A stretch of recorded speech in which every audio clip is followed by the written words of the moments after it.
কুমিল্লাটা কই? লেখক আনিসুর রহমান।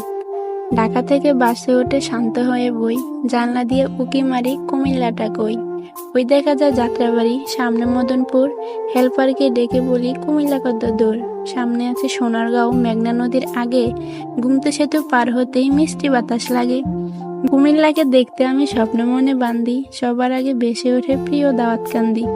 কুমিল্লা মোর মনে রাখি, থাকি যতই দূরে, মোদের বাস পৌঁছে গেল প্রিয় গৌরীপুরে। কাছে এসে জোরে জোরে হেল্পার কয় আদাইয়া, এটা হলো ইলিয়টগঞ্জ, সামনে আছে মাদাইয়া। অতি শোকে কান্না আসে কিন্তু আমি কান্দি না। জানলা দিয়া চাইয়া দেখি পৌঁছে গেছি চান্দিনা। নিমচার চোখ জোড়ালো, দেখে কত তরকারি। পাশের সিটের কাকা বলে সুস্বাস্থ্যের দরকারি। বাসে বসে কবি তুমি কত কিছু ভাবিলা, জানলা দিয়ে চাইয়া দেখো পৌঁছে গেছো কাবিলা। ময়নামতি সেনানিবাস, আলেখারচর বিশ্ব রোড, সামনে আমার কুমিল্লা বাই, বলছে পাশের সাইনবোর্ড। হেল্পার এবার ডেকে বলে শাসন গাছা রই, জানলা দিয়ে উঁকি মারি কুমিল্লাটা